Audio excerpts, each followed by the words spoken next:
అందరికీ నమస్కారము. నా పేరు చిందాడ చిన్నోడు మాస్టర్.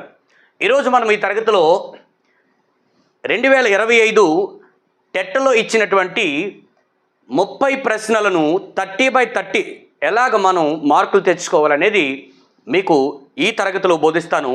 ఈ 30 బిట్స్ని కూడా మీరు జాగ్రత్తగా వినండి. దాని మీద ప్రతి బిట్టి కూడా మీకు అక్కడ ఉన్నటువంటి అవసరాన్ని బట్టి అక్కడ మీకు నేను ఎక్స్ప్లెయిన్ కూడా చేస్తున్నాను. కాబట్టి ఈ ర్యాపిడ్ రివిజన్లో తక్కువ టైంలో ఎక్కువ మీరు ప్రశ్నలను గ్రహించడానికి ప్రయత్నించండి. స్కిప్ చేయకండి, జాగ్రత్తగా వినండి. మీరు పుస్తకాలు చదవలేని వాళ్ళు, టెక్స్ట్ బుక్ చదవలేని వాళ్ళు ఈ క్లాసులో జాగ్రత్తగా వింటూ టెట్ పరీక్ష రాయండి. ఖచ్చితంగా మీరు 30కి 30 మార్కులు తెచ్చుకునేటువంటి ఈజీ మెథడ్స్ని మీకు ఇందులో నేను బోధిస్తున్నాను. ఓకేనా? మొదటి ప్రశ్నకు వెళ్దాం. చూడండి, టెట్ పరీక్ష రాస్తున్నటువంటి ఇన్ సర్వీస్ ఉపాధ్యాయులు, టెట్ అభ్యర్థులు ఈ ప్రశ్నలు జాగ్రత్తగా వినండి. ఎందుకంటే ఎస్జిటి వారు, స్కూల్ అసిస్టెంట్ వారికి కూడా తెలుగు ప్రశ్నలు ఒకే విధంగా వస్తాయి. కాబట్టి ఎస్జిటి వారు అయితే 3వ తరగతి నుంచి 10వ తరగతి వరకు ఉన్నటువంటి టెక్స్ట్ బుక్ వ్యాకరణాంశాలన్నీ కూడా చదవాలి. కాబట్టి ఎస్జిటి వారైనా స్కూల్ అసిస్టెంట్ వారైనా సరే మీరు ఈ తరగతులు జాగ్రత్తగా వినండి. అదే ఎస్ఏ తెలుగు వారికి అయితే ఇది కంటెంట్ పరంగాను టెక్స్ట్ బుక్ పరంగా కూడా చాలా ఉపయుక్తం. కాబట్టి వీటిని మీరు చాలా జాగ్రత్తగా వినాలని మనం చేస్తూ ఉన్నాను. ఓకే, మొదటి ప్రశ్న చూస్తే ఇందులో లక్కపిడతలు అనే పేరుతో బాల సాహిత్యాన్ని సృష్టించినటువంటి కవి ఎవరు? చూడండి, లక్కపిడతలు అనేటువంటి పేరుతో బాల సాహిత్యాన్ని సృష్టించిన కవి చెప్పగలరా? లక్కపిడతలు అనగానే మనం గుర్తు రావాలి చింతా దీక్షితులు. Right answer. లక్కపిడతలు, చింతా దీక్షితులు, అలా గుర్తుపెట్టుకుని మైండ్లో. తర్వాత ప్రశ్న, వాడగలిగిన ప్రతి చోట మాతృభాషనే వాడదాం అంటూ మాతృభాషపై అభిమానాన్ని కలిగి ఉండాలని చెప్పినటువంటి పాఠ్యాంశము. చూడండి, ఇక్కడ వాడగలిగినటువంటి ప్రతి చోట మాతృభాషనే వాడదామంటూ మాతృభాషపై అభిమానాన్ని కలిగి ఉండాలని చెప్పినటువంటి పాఠము. ఈ ప్రశ్న 6వ తరగతి టెక్స్ట్ బుక్ నుంచి ఇచ్చినటువంటి ప్రశ్న. ఏ క్లాస్ అండి? 6వ తరగతి నుండి టెక్స్ట్ బుక్ నుంచి ఇచ్చినటువంటి ప్రశ్న. రైట్. చూడండి, వాడగలిగిన ప్రతి చోట మాతృభాషనే వాడదామంటూ మాతృభాష గురించి చెప్పినటువంటి పాఠం ఏంటంటే 1 అక్షరము, 2 భువన విజయం, 3 మమకారము, 4 పొడుపు విడుపు. ఎవరైనా చెప్పగలరా? ద రైట్ ఆన్సర్ 3 మమకారం అండి. మమకారం అనే పాఠము భాషాభిరుచిని తెలియజేస్తుంది. ఈ మమకారం అనేటువంటి పాఠము ఏ ప్రక్రియకి చెందిందంటే కథా ప్రక్రియకి. ఇక్కడే కొన్ని మీకు విషయాలు చెప్పేస్తున్నాను. కథా ప్రక్రియ. ఇతివృత్తం ఏంటంటే ఈ పాఠం యొక్క ఇతివృత్తము భాషాభిరుచి. మమకారం అనేటువంటి పాఠము కథా ప్రక్రియ. ఇతివృత్తం ఏంటని అడిగితే భాషాభిరుచి. అయితే ఈ మమకారం అనేటువంటి పాఠము రాసినటువంటి కవి ఎవరంటే చిలుకూరి దేవపుత్ర.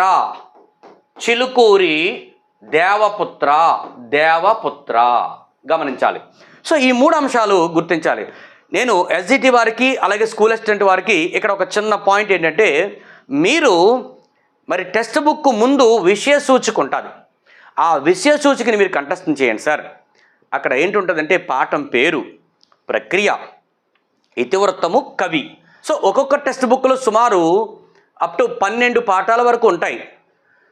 అందులో పాఠము, ఇతివృత్తము, ప్రక్రియ, కవి పేరు మీరు ఖచ్చితంగా చూసుకోండి.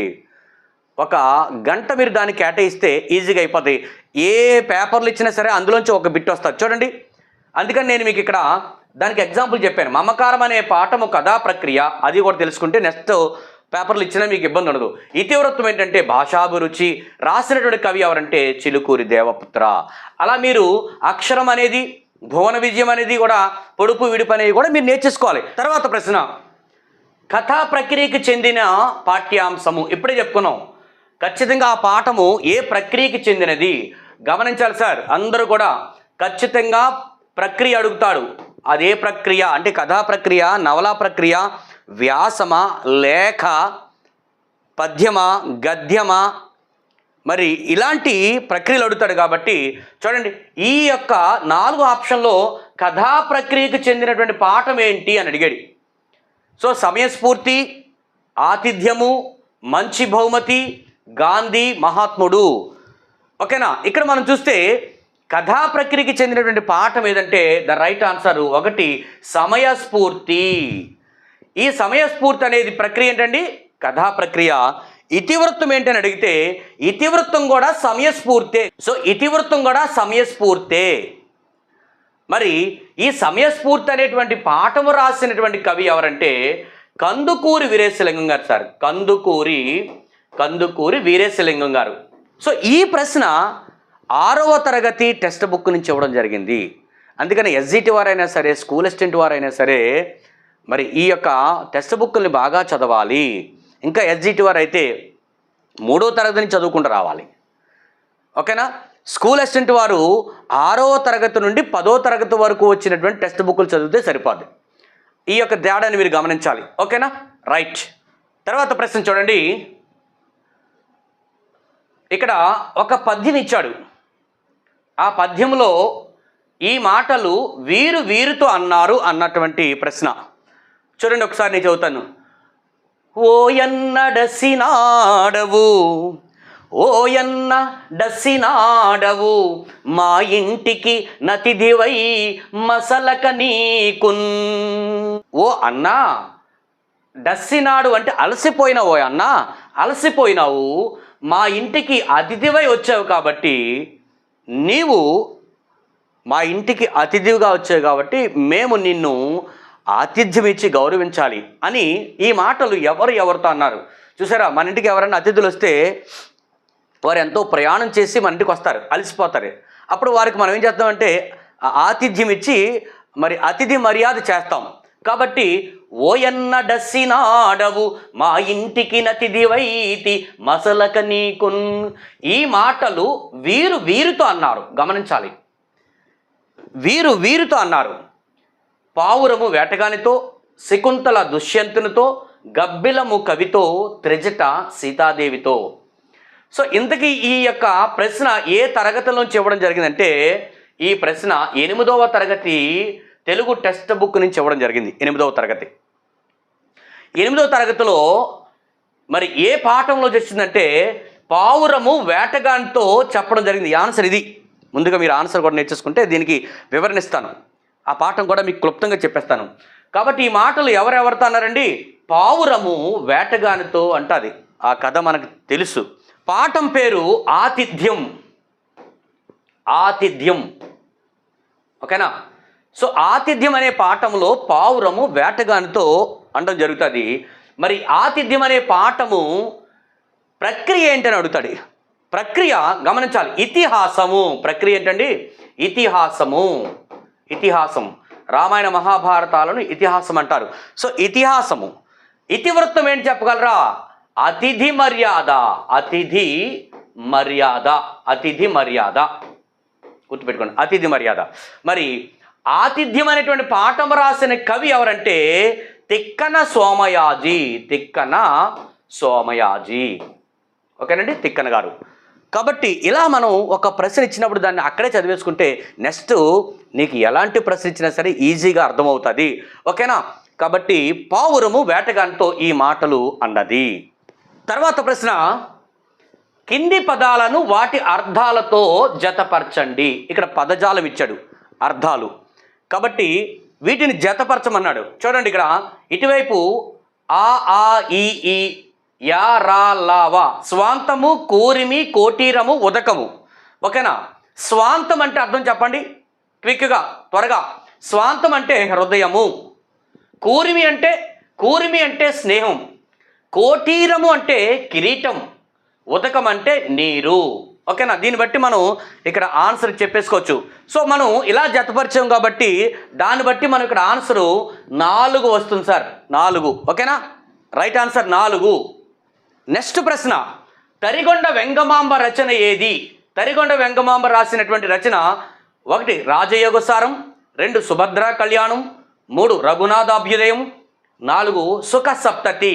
సో తరిగొండ వెంగమాంబ అంటే ఇటు ఎస్జిటి వారికి అటు స్కూల్ అసిస్టెంట్ వారికి కూడా ఈ ప్రశ్న ఖచ్చితంగా వస్తుంది. కాబట్టి తరిగొండ వెంగమాంబ అంటే ఆమె రాసినటువంటి రచన 1 రాజయోగసారం. తర్వాత ప్రశ్న చూడండి, కింది పదాలను వాటి నానార్థాలతో జతపరచమన్నాడు. నానార్థాలు పదజాలంలో కొంచెం నానార్థాలు కొంచెం కఠినంగా ఉంటాయి, కానీ గుర్తుపట్టడం చాలా ఈజీ. ఎలాగో చెప్తాను చూడండి. మీకు ఈ అర్థాల్లో ఇవి తెలియకపోయినా సరే చూడండి, ఇక్కడ ధర్మం అనే మాట ఉంది. ధర్మము, మతి, ఆశ, కను. ఈ ధర్మం అనే మాటకి నీకు ఇటువైపు ధర్మం అంటే ఏంటి? పుణ్యము, న్యాయము, ఓ ధర్మబద్ధంగా ఉండేటువంటి మాట మనకు తెలుసండి. ఎందుకంటే మనం పుట్టుకతోనే మరి అమ్మ భాషతోనే మనం పుట్టాం, మాతృభాష మనకు వచ్చు. కాబట్టి అర్థాలు, నానార్థాలు, పర్యాయపదాలు వచ్చినప్పుడు దానికి ఖచ్చితంగా దానికి సంబంధించేటువంటి పదము మన మైండ్లో వస్తుంది. అందుకనే మనము మాతృభాషతో మరి ఎప్పుడు మమేకమై ఉంటాం కాబట్టి దాన్ని ఈజీ గుర్తుపట్టచ్చు. కనీసం ఒక అర్థమైనా సరే దాని దగ్గరగా నువ్వు చూడగలిగితే నానార్థాలు కూడా ఈజీగా గుర్తుపట్టవచ్చు. ఓకే, చూడండి. ధర్మం అంటే ధర్మబద్ధంగా నడుచుకోవడం, న్యాయబద్ధంగా నడుచుకోవడం, పుణ్యంగా నడుచుకోవడం అనే మాట ఉంటాయి. అలాంటిది ఇక్కడ ఏదైనా ఉందా చూడండి. ఇక్కడ ధర్మం అనగా అంతేని యాగం, న్యాయం, తలపు, ఇచ్చ, కోరిక, దిక్కు, తెలియ, చూచు. సో ఇంకేమీ లేదు. ధర్మం అంటే న్యాయం అనే మాట ఒకటి దొరికేసింది మనకి. అంటే ఆకి ఏమొస్తుందండి? ఆకి యా వస్తుంది గ్యారంటీగా. ఇంకా మనం దాన్ని చూసుకోవాలి. మతి అంటే బుద్ధి.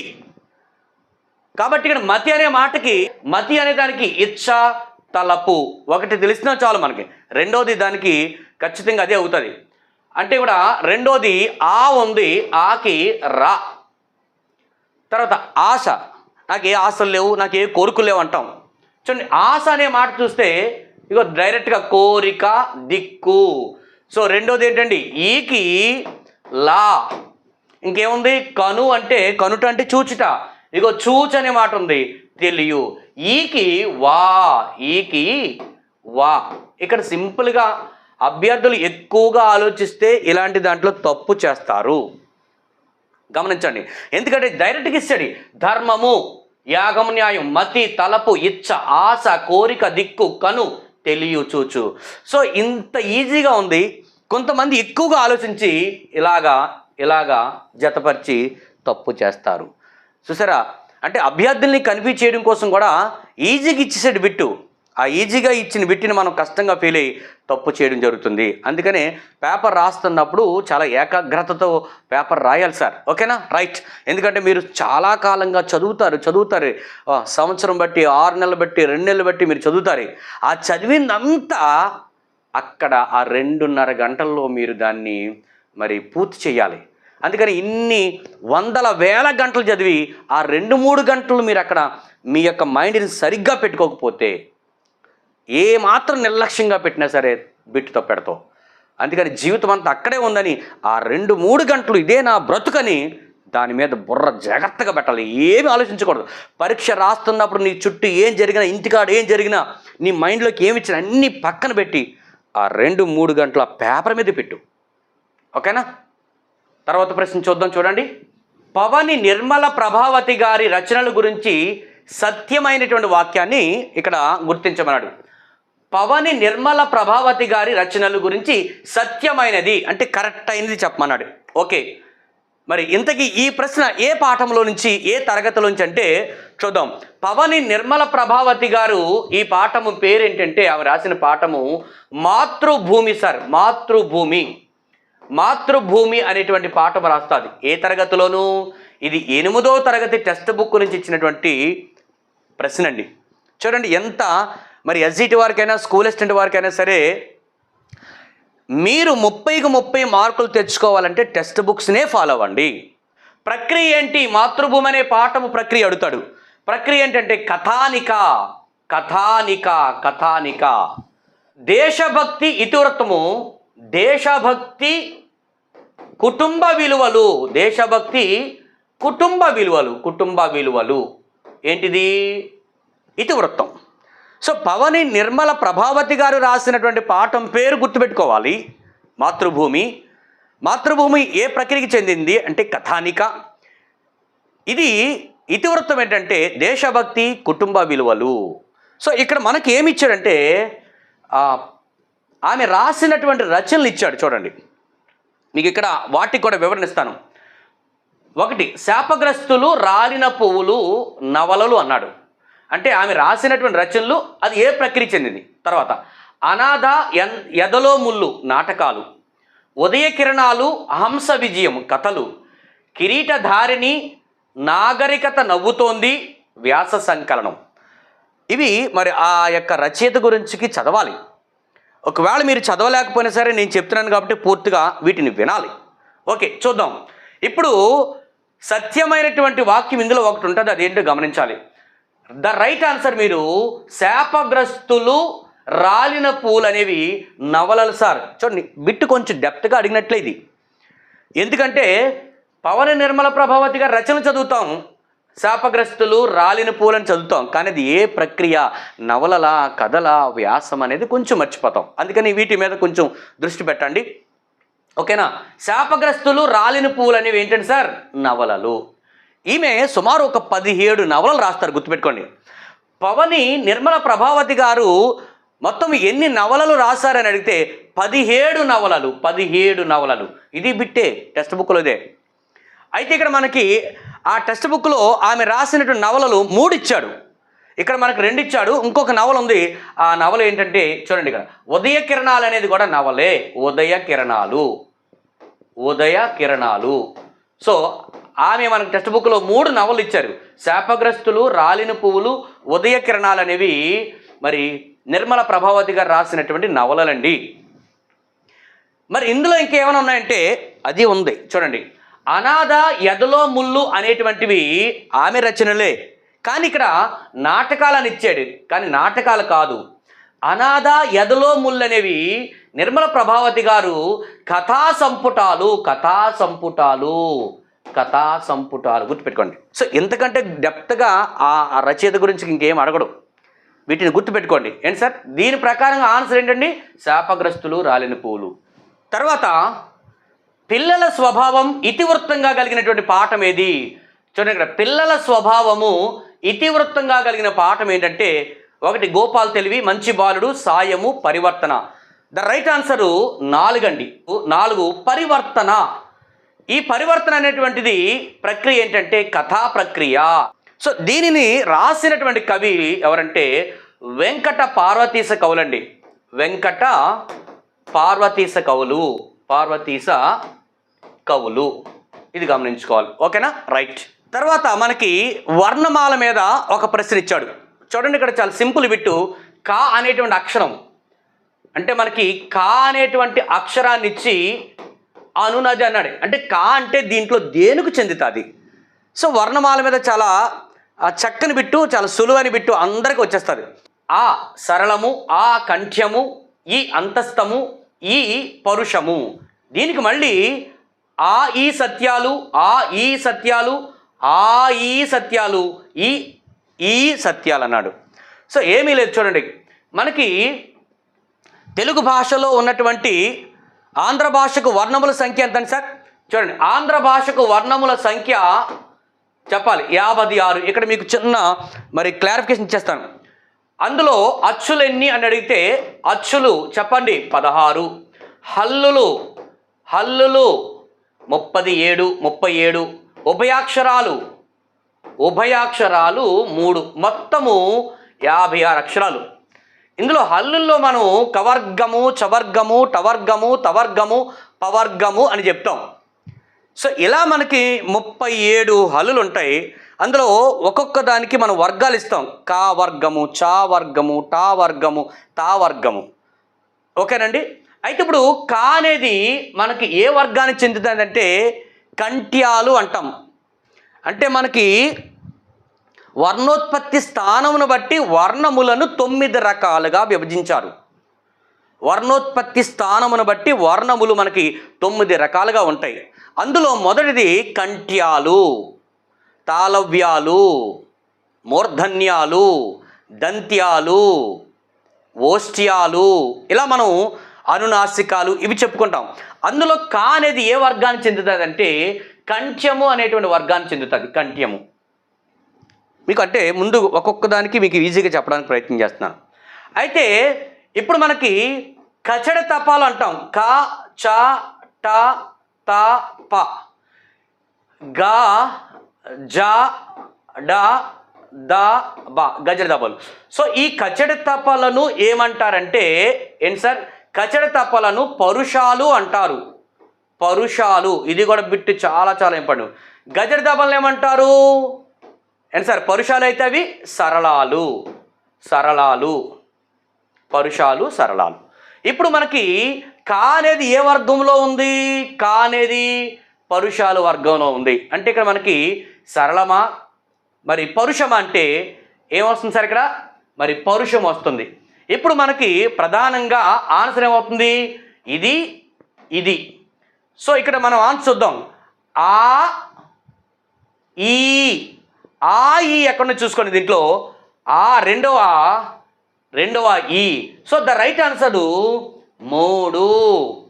దీని ప్రకారంగా కా అనేది మనకి కంట్యాలు వర్గానికి చెందింది.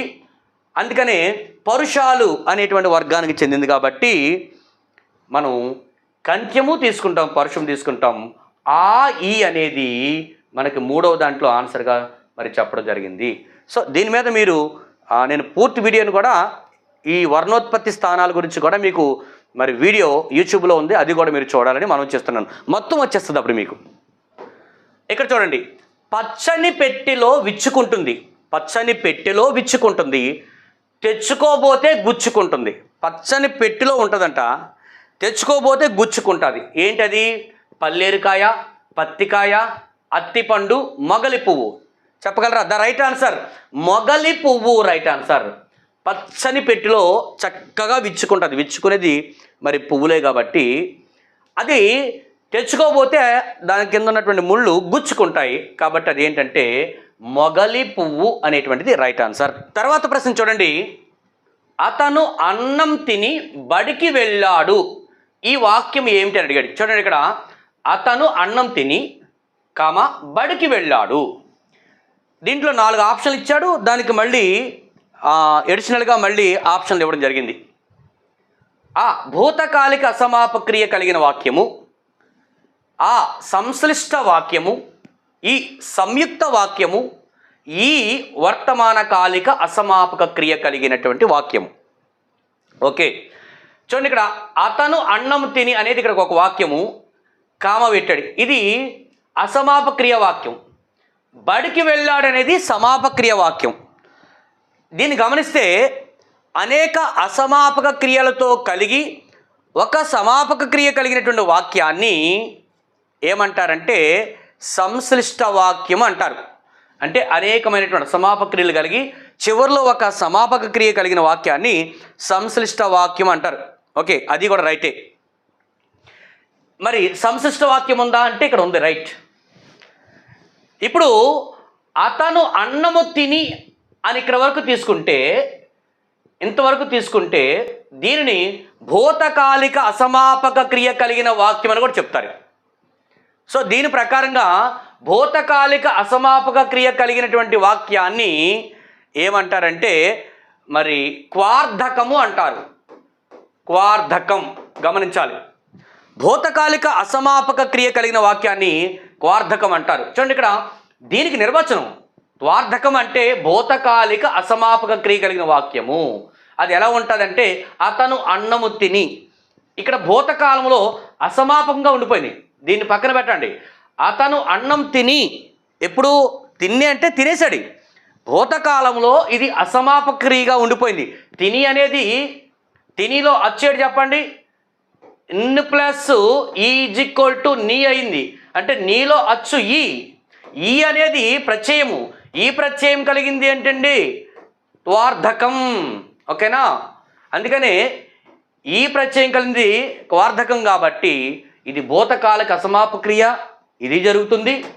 అలాగే సంశిష్ట వాక్యము అంటే ఈ రెండు తీసుకుంటే మనకి రైట్ ఆన్సర్ ఆ ఎక్కడుంది చెప్పండి, ఆ ఫస్ట్లోనే ఉంది, 1 రైట్ ఆన్సర్. సో మీకు ఇంతకుముందు టెట్లో ఇచ్చినటువంటి అసమాపక క్రియలు అన్నీ కూడా ఒక వీడియో చెప్పాను, అది కూడా మీరు చూడండి. ఓకేనా? ఏంటి సార్, భూతకాలిక అసమాపక క్రియ కలిగిన దానిని క్వార్ధకమని, వర్తమానకాలిక అసమాపక క్రియ కలిగిన దాన్ని ఏమంటారు ఇక్కడ ఇచ్చారు, దీన్ని కూడా తెలిసేసుకోండి, శత్రార్థకం అంటారు. శత్రార్థకం శత్రర్థకం అంటే వర్తమాన కాలిక అసమాపక క్రియను శత్రర్థకం. మరి చేతర్థకం అంటే భవిష్యత్తు కాలిక అసమాపక క్రియ. భవిష్యత్తు కాలిక అంటే భవిష్యత్తులో అసమాపకంగా ఉంటే దాన్ని చేతర్థకము అంటారు. చేతర్థకం. ఈ మూడట్లోంచి గ్యారంటీగా బిట్టిస్తాడు. సో నేను ముందు పేపర్ చెప్పినప్పుడు వేరేలాగా ఇచ్చాడు, ఇది అక్కడే పూర్తిగా మీకు వివరణ ఇచ్చేస్తున్నాను. అందుకనే మీరు ఏమీ చేయవసరం లేదు, నా తరగతులు వినండి, 30కి 30 మార్కులు తెచ్చుకోండి.